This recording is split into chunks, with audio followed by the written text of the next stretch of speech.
Well, hello. If this is your first time watching one of my videos, thanks for clicking on the video. I hope you like it. And if you've come back, thanks for coming back. I must be doing something right, or you just like seeing me make a fool of myself, one of the two.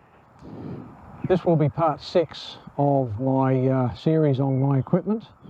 Today we'll be talking about all things electronic, plus some things I forgot to mention previously, plus a couple of new additions to my equipment. Now, a couple of the videos you'll notice I've doubled up on things because they really fall into different categories. Safety, for example, the personal locator beacon falls under the safety category, and I covered that, but it's also electronic, so I've covered it. I've included it in this video as well. Same goes for the GPS. I've already covered that, but again, it's electronic, so that's included. Same goes for torches. And what else do I carry? The whatever leads I need to recharge things.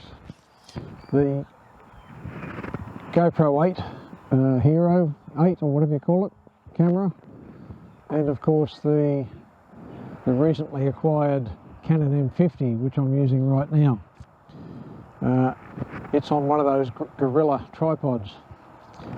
This can screw on top of it if I want to use the Gorilla tripod with the GoPro, and that will look after the GoPro.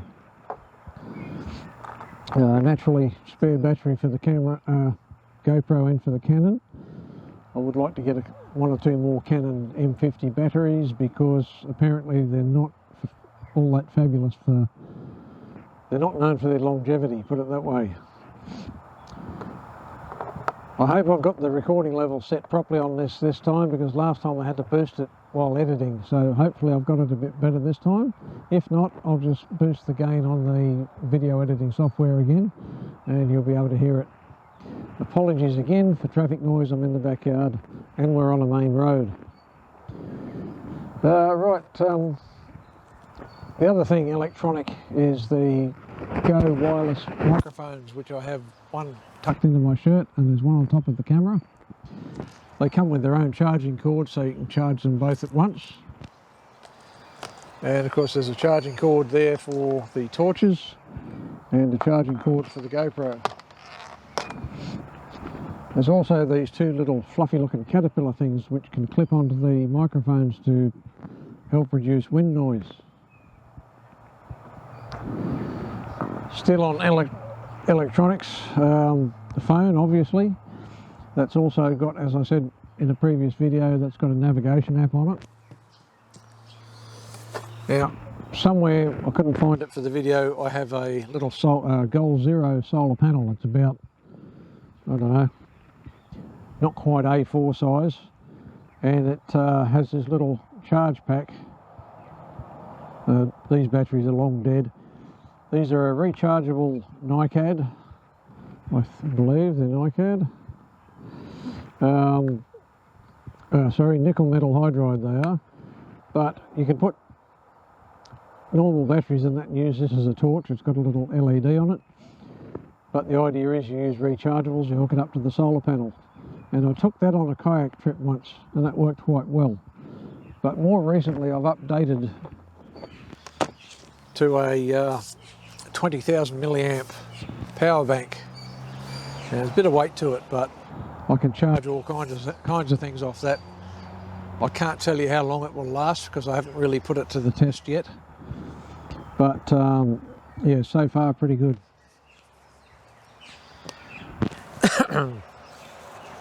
A selection of SD cards for both cameras. This little neoprene pouch is for the Rode microphones for when you're travelling.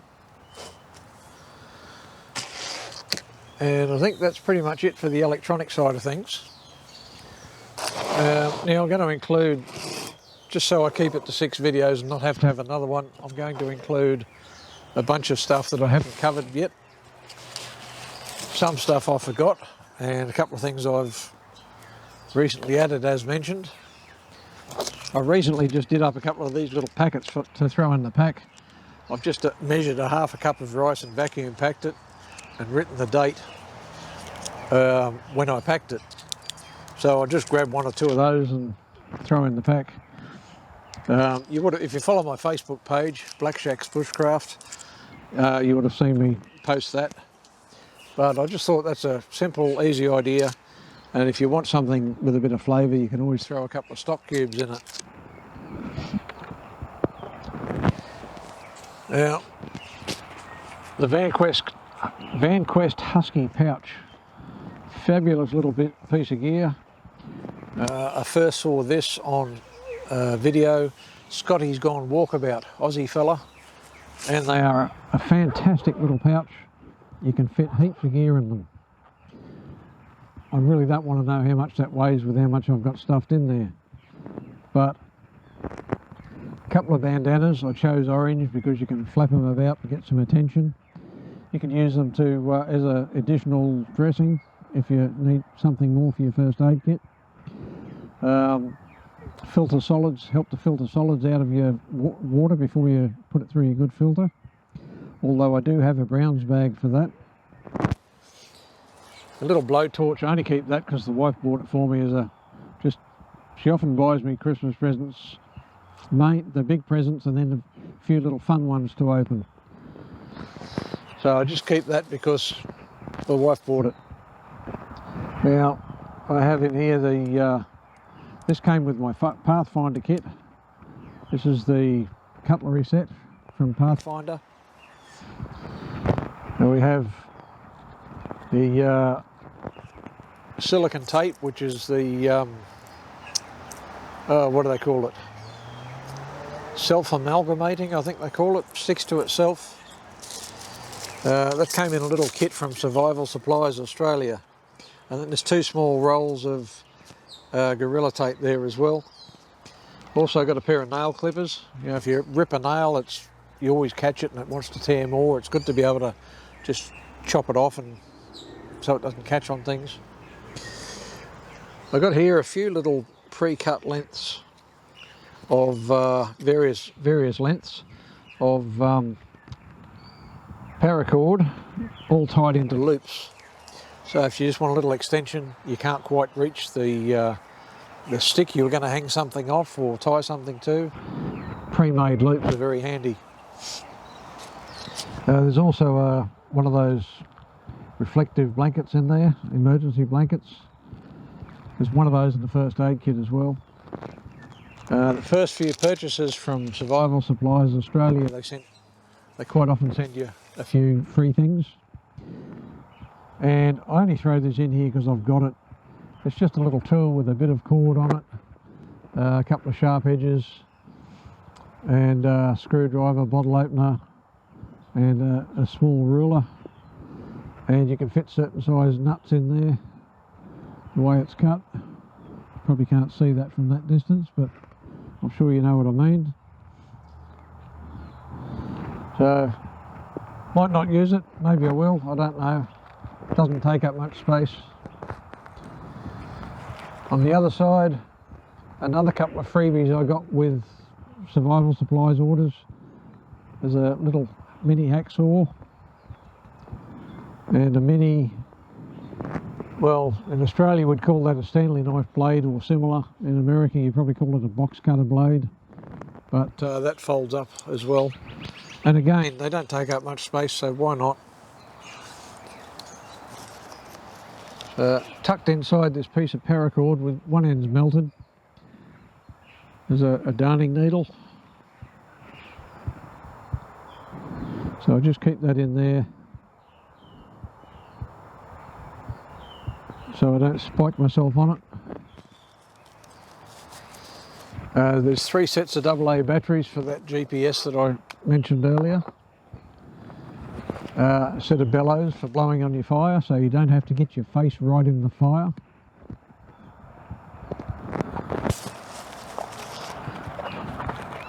A Right in the Rain notepad and a couple of pencils. As I'm sure you've probably heard, 2 is 1, none is 1. So whatever you've got, if you've got 2 of that, 2 of something that will do the same job, that's all the better. So that's why I have more than one cutting tool and so forth. And the last thing in here is just a little diamond steel. Just touch up the edge of your knife or maybe your axe. It's quite handy. So that's the last thing in there.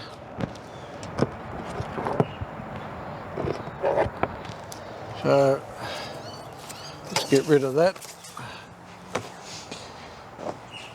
Paracord. That short length there with a loop on it, that's just to throw around a tree and put like a marlin spike set up, pull the cord back through itself, pop that through it, and then do a marlin spike and hang your pack off the tree. So yes, you can use a stick, but if it's raining, you want to do things quickly, I just grab one of those. They're just a cheap and nasty plastic peg. I've got plenty of them. Pre-made ridge line. I usually keep that in the bag with the tarp. This is what I've been using as a backdrop for these videos. That's the DD Hammocks 4x4 meter. But recently the wife bought me another one, which I'll get to shortly. So I'll probably just keep that somewhere easy to get to in the pack instead of packed in with the tarpaulin, because if I take one and not the other, I could make another ridgeline, I guess. I don't know if you've seen a quick deploy ridgeline or not. You may have seen it on other channels, but the way it's wrapped up, just pull some of that out, slide these down, put that around a tree, and pull that back through itself like so. So if you imagine that's around a tree and you've pulled this back through the loop. It's a bit hard to explain like this, but anyway, so that goes around a tree and that goes through to stop it coming undone. And on here you've got 3 prusik loops. The centre one I hang my mosquito net or torch off. The other 2 you put through the loops of the tarpaulin. You string this between 2 trees, put your tarpaulin over the top and use these 2 to pull it tight. So you just pull out as much as you need. It all pulls out the centre. So naturally now I've got to strip that all out and rewind it to get it back to how it was. But it just makes it really quick and easy when you're setting up, especially if it's raining. You want to get your tarp set up as quickly as possible. So that idea I stole from a channel called Corporal's Corner. I also carry 2 other roughly 10 metre lengths of paracord. Once I cut all my bits and pieces that I wanted out of the roll, I bought a 100-foot roll, so there's 2 pieces left about that size, which I'll leave at home. One piece is actually helping secure this tarp, and this is the other one. So now this one, pretty sure I haven't covered this one yet either. This is my fire pouch. It's about all the different ways I can start a fire. These, I think I covered this in safety gear as well, maybe. But these are Titan stormproof, waterproof matches. Oh, I'll give you a closer look at that, so you can see how. So let's make sure that's focused. So yeah, pretty big matches, and they're in a O-ring sealed container. Oh, lost my cushion. This little stool's very uncomfortable without a cushion. Also in the fire kit, there's little mini Inferno Firestarters that came with the Pathfinder kit I bought. I've got a couple of these tins in here. This one I've written CB on it, that's cotton balls with Vaseline. I've probably got the camera too far away, but hopefully you can still get the idea. And this is full of paper bark. Now in Europe and the US they talk about birch bark all the time. One of the best barks we have for fire lighting over here is paper bark. and it is very fibrous. Really is. You can literally get a piece of it and write on it with a pen.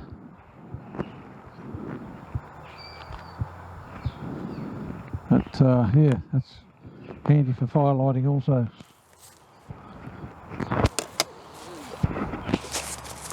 So naturally we also have, I carry 3 Bic lighters with about 1 metre of 2-inch Gorilla Tape around the outside. And Gorilla Tape, if you're into survival and bushcraft and that sort of thing, you'll know what it's used for. If you don't, hey, use your imagination. Butterfly bandages, you can cut those out of it. Patching a hole in your tarp if you need something in a hurry. A hole in your backpack maybe. Even if you run out of bandage, use it for a splint. And I've even seen it done where it's a bit involved, but you can actually make something with a bit of cord and a couple of bits of that tape. You can make something to stick either side of a wound and pull it together. If you had a good slice on your leg or something, you could pull that together, kind of like those little stick-on adhesive stitches you get and you pull the little tabs. If you don't know what I mean, well, sorry, that's about the best way I can explain it. This has got a couple of mole clips on there, because this I actually attach to my, if I'm taking my Judah pack, that's got to go inside. If I'm taking my Tasmanian Tiger pack, then I can attach this to the outside. And what else have I got in here? Also have, there's a magnifying glass in that little pouch.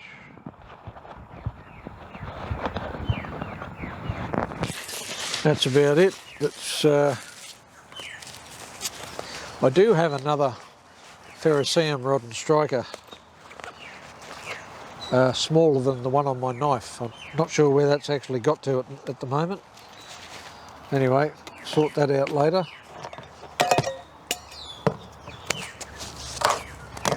So, I want to mention this because I can't remember if I mentioned it before in a previous video, but this is a really small but quite powerful set of binoculars. They will actually fit inside the pocket on the belt of the Judah pack, but if I take the Tasmanian Tiger pack, it's got to go in a pocket somewhere. But they fold out. They fold out quite a bit. But yeah, not a bad little set of binoculars. So yeah, as I say, I wasn't sure if I covered those or not. So I thought I'd include those in this video. A fairly new addition. It's about the smallest one I've seen. It's not the one I wanted, but that's actually an inflatable pillow. About the size of my hand. I can almost get my hand around it. If I squeeze it, I can. But yeah, that's about as compact as you can get, I think. So I quite like that. Haven't tried it out yet. A couple of other miscellaneous things. I bought a heap of this, well, about 10 metres actually, 3/4 inch nylon strap or webbing or whatever you want to call it. I cut on a diagonal at the end so it's easier to put through the buckles. So you've got the little buckle to lock it in place, and then you can actually, these are adjustable, you can pull them up. And of course they're a quick release snap buckle. So I find these are handy just to, if you got to hang something outside your pack, just a little extra insurance to try and put through a loop somewhere and pull these up nice and tight. So yeah, I bought half a dozen of each of these bits and 10 metres of this webbing. So I find that's quite handy as well. Now, something that probably should have been included in safety, because I think this does play a part in safety. These Gators, they're a pretty good quality Cedar Summit. They're a canvas Gator that I went for. Now, that's not going to guarantee stopping a snake bite, but I think it would probably help. It also gives you that little bit extra protection on your shins when you're stomping through the bush, in case something flicks and hits you in the leg. So yeah, especially when you're out on your own, I think every bit of protection you can have, well, it can't hurt, can it? Hey, only one last thing to mention on this video. My birthday was back in April, and my wife, there's a local company, I covered a couple of Alton Goods products that I have. One was the titanium grill, the other was the double-walled titanium mug. This is another one of their products. This is a 3 metre by 3 metre ultralight tarp. Alton Goods is a Brisbane-based company, about an hour south of me here. So if you're not familiar with them, check out the website. But this is a great little tarp. It's only 3 by 3 metre, but still got 19 attachment points. I'm pretty sure it was 19 anyway. So the last video you may have noticed I had a different tarp up behind me. It was this one. So I actually took it out, and there's no way I folded that up the right way or how it was folded up, but hey, it's in the bag. Oh no, there is one more thing. I don't like those trekking poles or the telescopic ones anyway. I had this good solid hardwood broomstick that I used to carry in my kayak when I was kayak fishing in tournaments and things. I had a white rubber stopper top and bottom. If you got too close to somebody's boat, you could just gently push yourself away from the boat so that your kayak didn't hit the boat. So I've now changed that to the black stoppers. I've attached a piece of strap to it. And the reason for the strap, if you're maybe leaning forward, you put your hand up through there like that. Maybe if you're going down the hill, you can lean forward and prop that against a rock somewhere. That's just to help stop your hand sliding down the pole. So it just gives you that little bit of extra insurance. So when I originally put this, I keep forgetting the name, paracord on, I thought that was a good spot for it. Hang on, if you can see it there. And that's all right along flat ground. But I found that if you're going uphill, I found myself wanting to hold it lower down, so I'm going to leave a gap here. I'll leave it about maybe an inch and a half gap, and I'm going to put another few inches of paracord on there, so I've got an alternate spot to grip it. The other thing I'm going to do is on the bottom end, and I stole this idea off another video, I'm going to put a hook on the bottom so that you can reach up a hill if you're trying to scrabble up a slippery wet clay bank or something. Then you can use that to hook around a tree root or something and pull yourself up.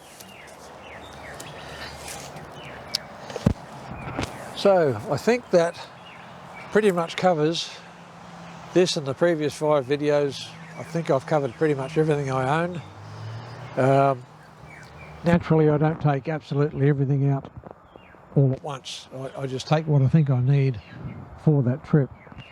But I think you'll agree I've got a fairly good selection of equipment to use. But once again, thanks for clicking on the video. I hope you enjoyed it. And if you'd like and subscribe, I'd really appreciate that too. So, once again, sorry about the traffic noise, not much I can do about it. Anyway, thank you very much again. We will see you on the next one.